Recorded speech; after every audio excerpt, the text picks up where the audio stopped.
یہ ایک دن ختم ہو جائے گا، سب ختم ہو جائے گا، کچھ بھی نہیں باقی بچے گا۔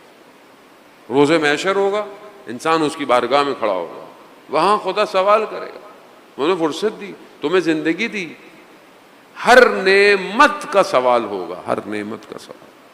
قرآن کے اندر ہے نا کہ ایک دن ہوگا کہ تم سے یومئذ، جس دن تم سے نعمتوں کا سوال ہوگا۔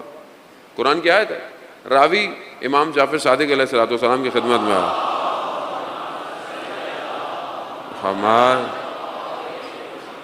امام کی خدمت میں آیا، امام کی خدمت میں کہا مولا یہ خدا کہہ رہا ہے کہ میں روز قیامت میں نعمتوں کا سوال کروں گا، یہ کون سی نعمتیں ہیں مولا؟ کہا تمہارے خیال میں کون سی نعمتیں ہیں؟ کہا یہ پھل، یہ چیزیں جو ہم کھاتے ہیں۔ کہا میں تمہیں اپنے گھر بلاؤں اور پھر میں تمہیں یہ ساری چیزیں کھلاؤں اور پھر اس کے بعد میں تم سے سوال کروں، پوچھوں تو تمہیں کیسا لگے گا؟ کہا مولا بالکل اچھا نہیں لگے گا۔ تو کہا پھر تم یہ کیوں تصور کر رہے ہو کہ خدا تم سے نعمتوں کا سوال کرے گا؟ تو کہا پھر یہ کون سی نعمت ہے؟ کہا نحنو نعمت اللہ، ہم اللہ کی نعمت ہیں، ولایت نعمت پروردگار ہے، اس کا سوال کیا جائے گا کہ ہم نے تمہارے درمیان میں اپنی ولایت کو قرار دیا، تمہارے درمیان میں تھا، تمہیں نہیں نظر آتا تھا، تم توجہ تو تھے، متوجہ تو تھے۔ دوسرے نائب جو امام زمانہ کے تھے، اس دور کا واقعہ، ایک جوان ان کی خدمت میں آیا، کہا کہ میرا بڑا دل ہے، میں بڑا تڑپتا ہوں میں امام سے ملوں۔ غیبت صغرا ہے ابھی، غیبت کبریٰ نہیں ہے۔ غیبت صغرا میں 4 امام کے نائب تھے، تقریباً 69 ایئرز 70 ایئرز کا عرصہ ہے جس میں یہ 4 نائب رہے ہیں۔ اس کے بعد پھر غیبت کبریٰ شروع ہو گئی۔ وہ ایک جوان آیا، کہا کہ میں امام سے ملنا چاہتا ہوں، تڑپتا ہوں۔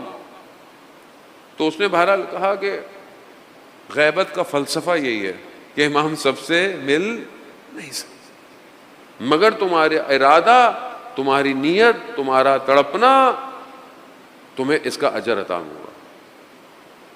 لیکن دیدار شوق ہونا چاہیے، ایسا نہیں کہ اللہم ارنی الطلعۃ الرشیدہ والغرۃ الحمیدہ۔ انسان کے اندر شوق ہونا چاہیے کہ خدا مجھے وہ چہرہ دکھا، وہ پیشانی دکھا، لیکن فلسفہ غیبت یہی ہے کہ بہرحال انسان امام کے لیے کوشش کرے، کام کرے، اطاعت کرے، امام کی طرف بڑھے، کوئی ایسا کام کرے۔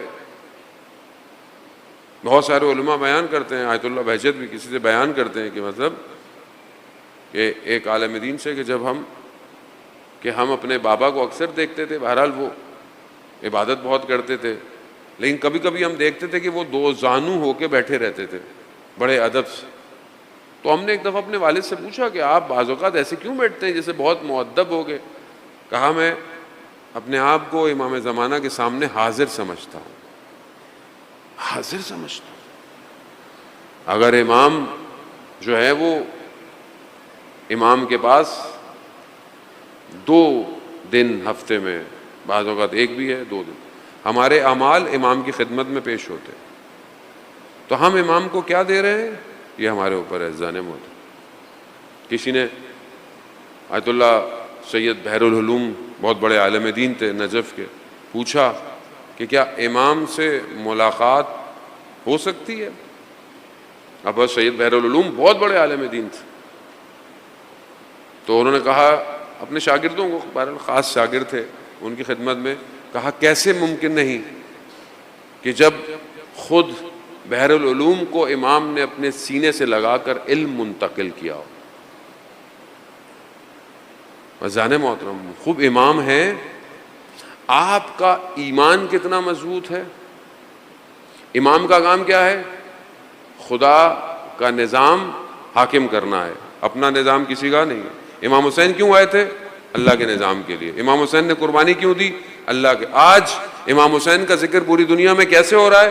کیونکہ امام حسین نے سب کچھ خدا کے لیے کیا، خدا نے پوری کائنات کو امام حسین کے لیے پیش کر دیا۔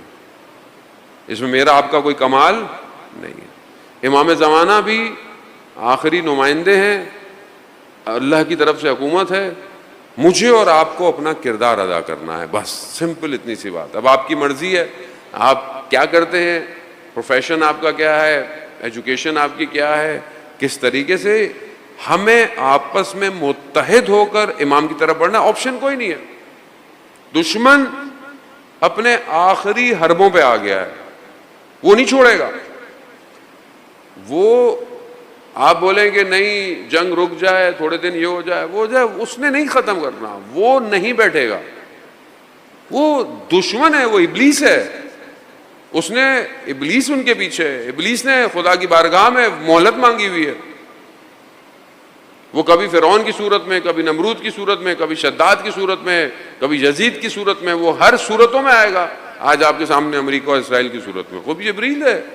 دو ہی آپشن ہے، یا سرنڈر کر لیں یا ہار مان لیں، یا پھر سمجھ لیں کہ بس ہم تو بس ایسی ہیں جیسے ہم نے جینا ہے، یا پھر اللہ کے نمائندے کا ساتھ دے۔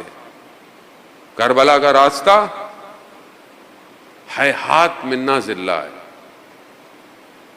ایک دن کی جو ہے وہ عزت کی موت 100 دن کی ذلت کی زندگی سے بہتر۔ آپ کے اپنے اوپر ہے جان محترم۔ ہم نے تو جس راستے کو اختیار کیا ہے بقول ڈاکٹر شہید نقوی کے کہ یہ راستہ شہادت پہ جاتا ہے، اور اس سے بہتر موت کوئی بھی ہو نہیں سکتی۔ امام حسین فرماتے ہیں کہ پروردگار بستر پہ مرنے سے بہتر ہے تیری راہ میں تلواروں سے بدن کے ٹکڑے ہو جائیں، تیری راہ میں اذان موت، شہادت، شوق شہادت کربلا والوں سے سیکھیں۔ کل آپ کی خدمت میں ان بچوں سے سیکھیں جو کربلا میں تھے، ان ماؤں سے سیکھیں جو اپنے بچوں کو لے کر آئیں۔ وہاب ابن کلبی کی والدہ سر جب تن سے جدا ہوا انہوں نے سر واپس دے دیا، کہا جو ہم خدا کی راہ میں دیتے ہیں اسے واپس نہیں لیتے۔ کربلا ہے۔